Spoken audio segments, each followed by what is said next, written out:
kine makare maendi en cheno mar Kuku mar Wach mikelo ni kinde ka kinde kod an Jeff Oloo Mbaka kawuok e Oloo TV. Odiochieng' ma kawuono wantiere kod moro mogundho ka bende wantiere studio wadwa rango weche mosebedo kadhi nyime koni kod kocha mag weko mag siasa kaachiel kod mag weko mag dongruok. Antiere studio kaendi kod jalony e weche weko mag timo nonro abiro miyo thuolo mondo mi mosu onyiso nyinge kae to wadhi nyime kod chenro machalo kama indi. Arwaki studio. Erokamano. Moso gandawa. Amoro gi jo kanyanam midonga Nduku. Nudi nyagera jao ugonja. Ya udiro kokaka. Udiro kokaka. Erokamano nyato marwaki studio kena goni erokamano kuom ka thuolo mar achiel kachiel mar chopo. Kane wan kaendi kodi chien kocha chande kane pok tarik 9 dwe mar 3 oromo. Mane migosi Odinga kod migosi Kenyatta omosore magi wacho ni giketo piny mar Kenya nyime ni wacho ni en gima kare mondo mi Raila gi Uhuru rom ji ariyo kende makik bedie ng'ato mora mora e romo machalo kamano. Maendi ne otimore kendo nokalo. Onyiso nang'o? Ing'eni nawacho kapok gimosore. Yes. To reason momiyo nawacho en ni ing'eni process mar election in election. To gima duong' e piny kae en to have ni nyaki yie loch. Yes. Kata loch olore moko donjo kare. Kata olore maber. Opira mogo e pap bo lok to logo lwedo to rifari ok oneno. To rifari okwane bo wacho ni na gol. Yes. En gol.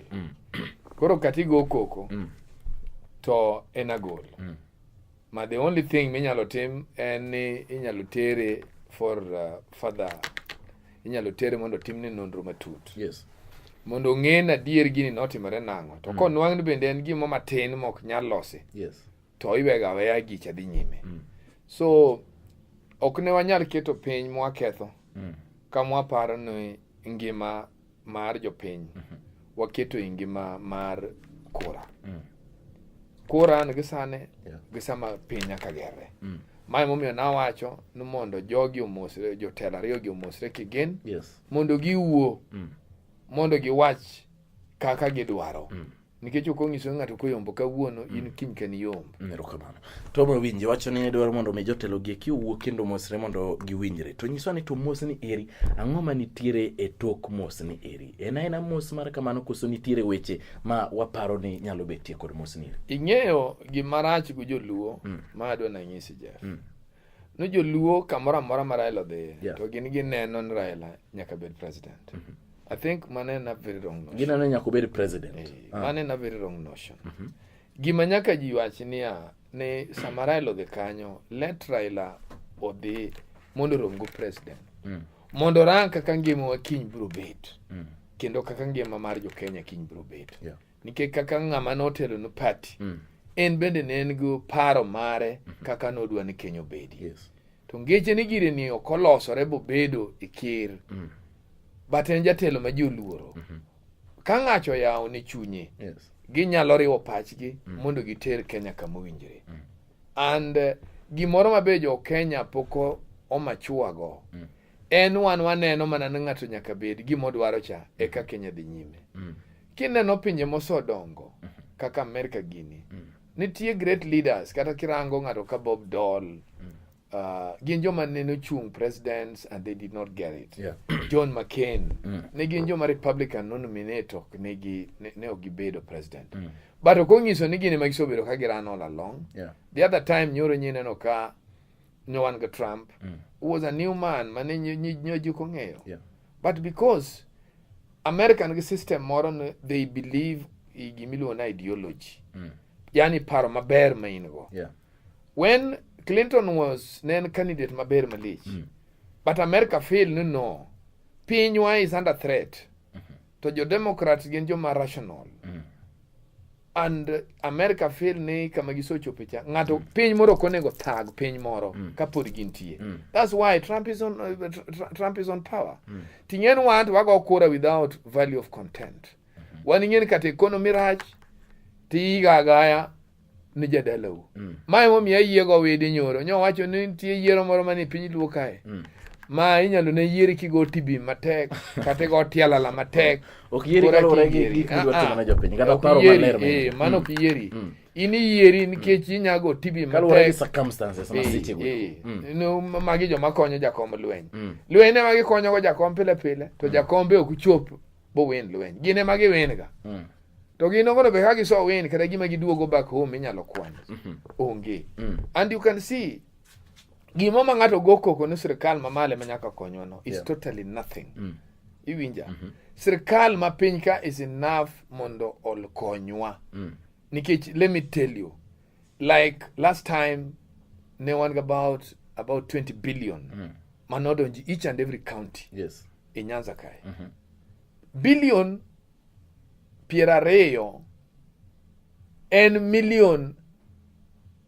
billion achiel en million nyade 100 mani pano romo gero kambi marom nade kawan joma paro to gidak ne gin gichulo workers go bende budho dweche auchiel pok ono see ngeche ni nitie gik ma jakom nyaka deal go piny kaendi omiyo jakom gima jakom sani nyocho timo maber odi touch owo kuom politicians mamage gi mondo jogi o prefect gi otherwise he will not obro work maonge legacy legacy should find him owerango ni legacy ni nyaka ne moger legacy ogerga legacy en gima yudi gu paro maber gi tich maber erokamano Tom awinji wabro dhi nyime ka wabro loso bende wach noro mag sirikande magwenge kalure kod omenda bende samoro imiyo gi nanjo kara ila bende niso gini oyo ranguru kaka utiyo weche mang'we badhi dwa inyo wenya manyo wadibire kapok odhi manyo pod wane wach mar mosruok ni eri nyisa ni katok mosruok no erono sebeti ni winjo ka weche wuok koni kod kocha josiasa moko wuoyo kamaendi josiasa moko wuoyo kamaendi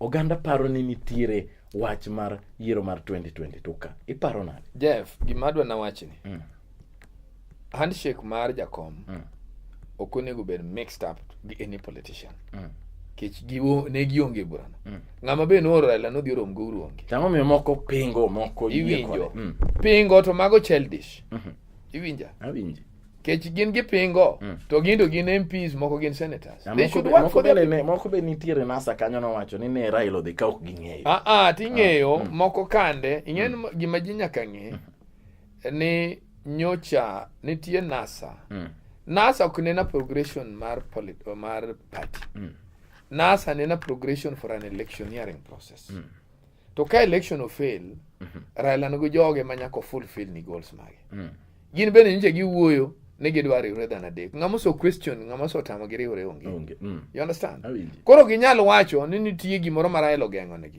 they can go ahead and do what they want to do ginyadhi nyime gitimo gima gidwaro makmana niya ai giber joma beyo ta gimire time to watch nikech bende for heaven's sake Jeff jogo onge ka Raila onge in fact the gine magi moki kod Raila jogo kinya konyo Raila ma konyogi jogo ne onge fame iwinjo magi jogo moi mane wadwaga Raila konyogi yo man no Jeff magi gin jogo moi mane no so fall out ma moi ne manoso kuno bo yiero Uhuru makoro Uhuru bedo go president ni bo Raila ne modwa tungi Uhuru kendo Uhuru nyoduogo win koro to me value of content sell by date margi norumo chon malich wonyager orumo nade sell by date margi senator Wetangula is a very junior man to don't senator no in terms of hierarchy no let me tell you Jeff hierarchy ma politics Wetangula is a very junior man like Wetangula is just a lucky person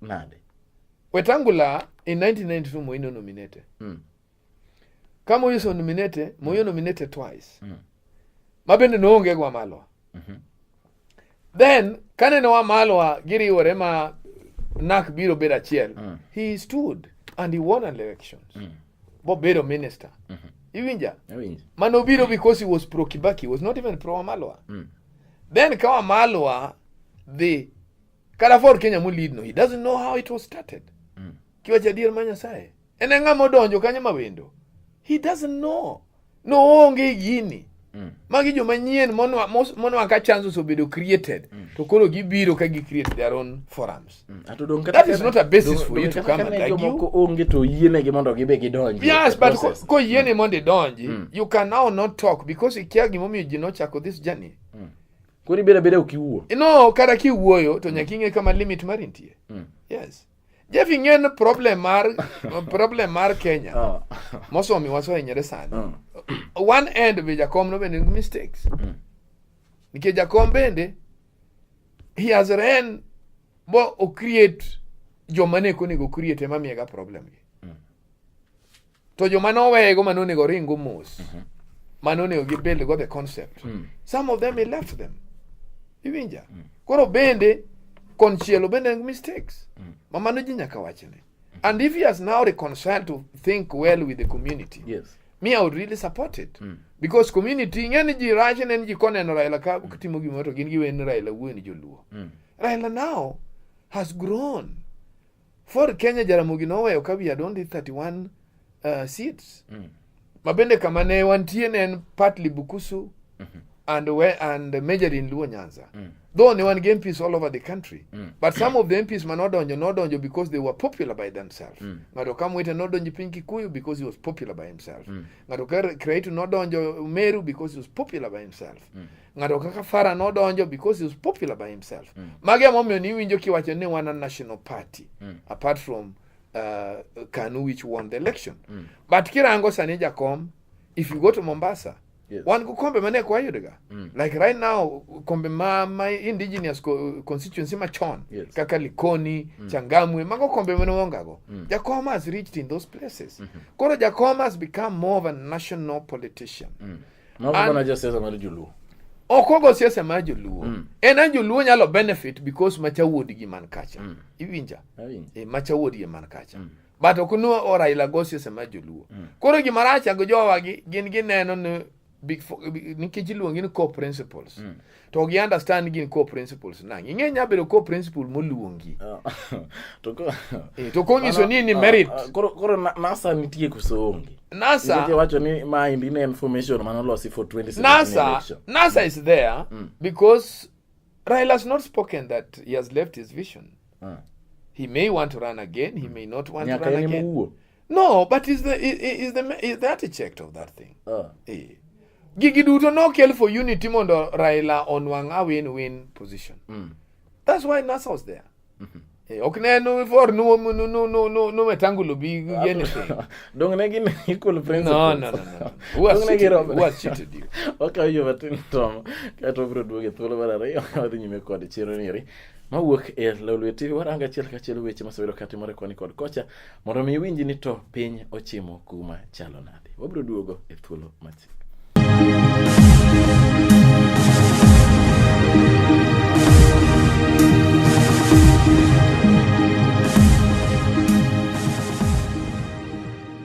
Ariyo an Oloo Mbaka ka kelo ni chenro achiel kachiel mabende kine ka kinde wakelo ni mondo warangi ni to ginang'o mosebedo katimore koni kod kocha mondo mi ing'e maduong' moloyo en mondo mi ing'e gik matimore kaachiel kod weche mag dongruok ma ok mana ne oganda mag Luo kende to ne piny mar Kenya bende. Arwaki studio. Chaki mosoganda. An Tom Nduku, Wuod Nyager. Jairo kokaka. Ero kama nainya chaka rwaki studio thuolo mar ariyo kendo ageno ni wadhi nyime maber. Nwaweyo kama koro bende nwaloso achiel kachiel weche go mag winjruok mane Odinga oketo kod Uhuru kewacho ni mos nero en gima kare monego bene timo mondo mi piny mar Kenya odhi nyime. Ka waduogo to weche osebedo kaliekore koni kod koja kata muoch. Ing'ama somo boke pile ing'ama bende somo kinde ka kinde magi gik misewinjo kanitiere paro koni kod kocha mar loko pend chike. Nidwa ni mondo mi obede kod parliamentary system. To jomoko bende jotelo moko nene ni oyo ginidwa loke mondo mi some individuals o benefit. Gimodwa ni mondo nyiswa en ni to kiloko pend chike nikech ni amendments to ber kitimo. Iloke ka wantiere kod paro mar jomoko e tokwa kosenego bende lose mondo mi piny mar Kenya obed motegno. Wajiw duonde bende ma wan godo. Ingeni Jeff, wach mar katiba to en gima inyalo na los kantie threshold mare. Yes. Gimomiyo. To gima dokwongo dwa timo gimiluongo ni evaluation. Dwarango ni nyaka nywa bil county government. Yes. County government oso fail kanye to kanye magisotie maber. To level mane mwadwa no increase in terms of participation marge on even distribution mar the wealth. To mabende even distribution so betieni. Package mosomegi begi so tiyo to the betterment of this country. Cause say gin too much of an expense to the country. I think can we approach in terms of economic values. Yes. I am a more understandable thing. But you see, jumping on because ni ikele ni do a favor jomoko, I don't think that is an ideal. because you may prepare something kiparo ni ne medio then be put it kose ke chigigi be nyakwange Jeff ni nyasaye be nitie in these things na winjo ka George Bush wacho ne jo America ne you must remember your God kori ngeni an gima nyalo kwa jo siasa ma Kenya jo siasa ma Kenya dwa bedo go mrema moko maonge tiendgi people must lose an election people must win yes you may lose an election not because you are unpopular but because of the process my election dream garage that is admittable but that is your fate at that time and to be paro no sechopo ne jo Kenya diere kaka wacho ni samoro nyalo lalo yiero samoro ben nyalo mane mawacho kori ng'eyo the fact ni I enjoy support yes kata maro ganda moro ma ine makuri ng'ama lich kanyo you should not take that support for a misuse because at the end of the day kada when lakona check it to put in competition you can still go and lose then what happens after that ingen gik ma watimo when we are thinking about individual ego ken gima nyalo gero as a community mar Kenya to watim gigi kwarango ne Kenya will build strongly for a better tomorrow whether you are there or not I always quote in this station ni nenting at John F. Kennedy he spoke to the black Americans bro ngiso gin bwana gima adwa no tim adwa mundu sombo kwa songo gigen joma anwan kapaji richo kodu 100 years down the line Obama became the president and you can now see ni among the presidents most of America up to the 44th president there are only 5 presidents who are recognized as people who have value of content who have made America better than they found it Goro to me I want to specifically say ni ka eno wadwa narrow down because ingene Kenya katiba monego loki mokwongo eni Wach mar ministries ne bedo separate from the main elected members of parliament became an expense to get them nothing yes iwija ai gini be no dio bedo borod nyaki county ko ino an kata county ngamo ko yier makoro biro ga favor of just a mere governor Ngen governor gibe uka gik malich to bende in terms of their deliverance to me I always say they are mere governors because sani an governor masani yego and governor ma Tarakaniti that is the only man with vision kada ku wuoyo tineno kangani is a person of content is a person of value iluo Nyanza ka I would say Queen Kivuta no Kivuda is just a big name but it's not doing what is necessary wachura gik madieri ngene ntie gik mangato dinyime tona dinyime we rigi wacho no to ineme soka dinyime gi wacho be wacho wende Tarakaniti kori ng'eyo wadwaro ng'at moro ma would not appear more of a psychopath but work with his own people nyaki wuoth go gandani ka kiwuotho go gandani value mari ma leadership onge tiende and to me loko katiba for an individual interest is not my priority loko katiba no compare economic value and management as a basis which will take us from where we are to an agricultural production to an industrial country I would support iwinja ngeche ni kawanyalo nwango no pesa mwayude Nyanza kaegi gin gik mameo mana individual governors karawa center gigibi Nyanza to abed a regional leadership where wabed gimilon region assembly ma jok miyiero kaduto mondo wa narrow down bende representations mag wards mondo wards moko odwok mondo bed kata chiel to koro gibi gi yale kata kaen headquarter wa yiero Kisumo ka to gi yale gi yiero headquarter Kisumo ka nikech wan go too many offices iriurie paro kod matimo nothing mondo mi odwok chien kwan mag jod buragi kimondo oganda go kech wacho mana koponu wa yien the county government mwadnogoni odwo obed narrowed to regional level mondo omiji ting mayot because Jeff let me tell you we, like in Nyanza here we have about 100 billion which we get after every 5 years but any value of content nothing iwinja the only thing gimi nyalo nwange no kongeme madho saidi gumialo thon onge gimi seneno gimi nyalo kwano yes in fact kata siayo to koro nothing siayo sani okiunyo kutanji odar ma idaripi ibida no anto koran malo ani highland but you see siato yokwano siato korora isaidi in fact siato it was even a mistake Mistake to no ombolo. No, kwalingo ombolo was influenced. Mago kuonde ma kwadwa doke Jeff nikech wabro nyono tiende leaders moko ma kwadwa for now. They are already serving, let them live to their luck. It was their luck to lead, gi lead ji maber. But okunno year maber. Siaya is more worse. Nikech you know piny ni Jeff sani wasochopo kama jok nya wondre. Oweka ugir national government idwa come for legitimate. You understand? In team ni ji gimowinjre team. Like today, I look to this chance even to tell one day. I'm wondering no school kaka Ogunja podi mono goyo. Ogunja is in town. Manu school maka there was a proper leadership. In school mawano ne go track gimilona academic standard ma very high because that is where the picture of Ogunja is. Koro yera ji without a process. Like I would tell you, there was a time when nyecho Oluongo jokmiluongo no Ogenya stakeholders. Tinwango list manorengo tiyogo. Manotingo nyaka jogenya machon. Bende were people who are called in. You see, those are elements of corruption we should not allow. Tingeni gigi, people are thinking, there will be a team which will come in leadership in Luanyanza here. Mabro interrogate gikmanoto marechongo. People are going to go to jail. I'm telling you, Jeff. Okubi team gino murema, but about team because we are warning people and people are not saying that. Kora angi manyalo ngisi about the changing of the constitution. It should only come and tagged within economic value. Like right now, our industries in this country. Industry minyalo kwan. And I'm even wondering, jo Nyanza wacho ni gidwa gero bank. While one Sony Sugar.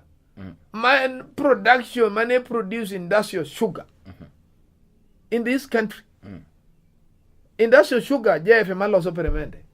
Everybody, including your kid, you go to your gukinyi to the nang operamente duka.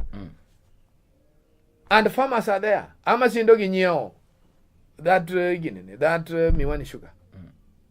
Mondo walose mundo ber maber gimanyi kino kony farmers kino konchi.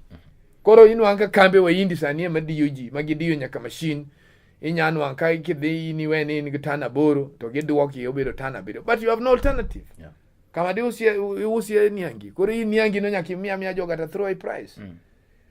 Jeff, farming emosogero countries ma who are thought to be Tom Wach ni mogik ne governors magwa maluo Nyanza duto werige siya kende. I can't advise governors. No. Okna ingegi matumara Jeff. Ano kado advise governors. Kegine mane ingegi mane gedwaro governorship. In kore weyo. One worry to gi mondo one what they are going to do because they are becoming a nuisance. Atodongini jatelo mabende dwacho ne oganda. Koro kinyalo miyo Jeff ingeni jogi yiero ga nogo tiala lagi TV mutegno. Oknigin ga anything. Ngama convince waga agenda ngisaka da manyiche luoro who told ngama no chunye kamoro bo wacho agenda makino miu masani nyalo question. No, I'm now asking you. No, mine library ma interrogation of documents are existing. Mine library community ni Jeff let me tell you, don't forget the role of the press. The role of the press is very key.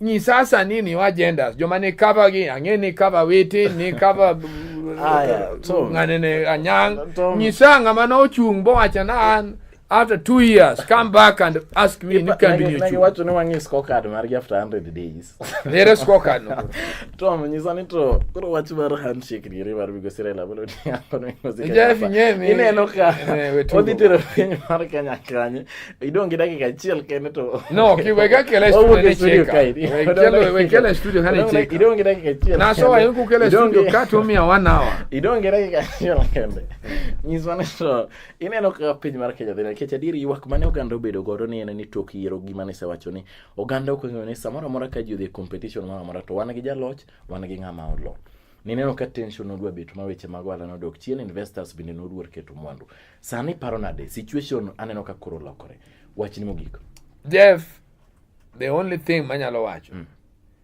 Kenya must think kaka gidwa geri giwegi. Wawe donjo nunyo wadwa nwang investors moko from outside. Wan gi kambe mane wan go manogore piny. Agenda madwan jakomo dhi olos go uru. Yes. Mabende achielo sotiyo but otiyo in a very minimal level. Keki wacho nwan idwa nyuono abosa ka. Bosen gima joluo nyuoka. Koro sami nyiso wan wapidh bel no wadwa nyuo busa kae. Wan wadwa kambi ma can be productive. Mondo nikech joluo adi miparo madho busa. Joluo mang'eny madho bia to madho kong'o makech. To kong'o makech gin maoko. So we are not getting that money as a county. Kara ka kuri gero nwa keg kae mi madhi okebe gine. Maonge breweries otim gima wanyalo yiego. I agree nigi sotimo something, but I'm still not very happy with what breweries has done. Let them extend their hand. We want employment. We want koro an gik midwaga ng'isa an adwaro industry. Erokamano awinji. Ibe koro ka handshake iter kaka jok mabende nopiem ogunja kod Wandai. Intiere gi paro mane ikone jo ogunja mane dwaro konyogi godo.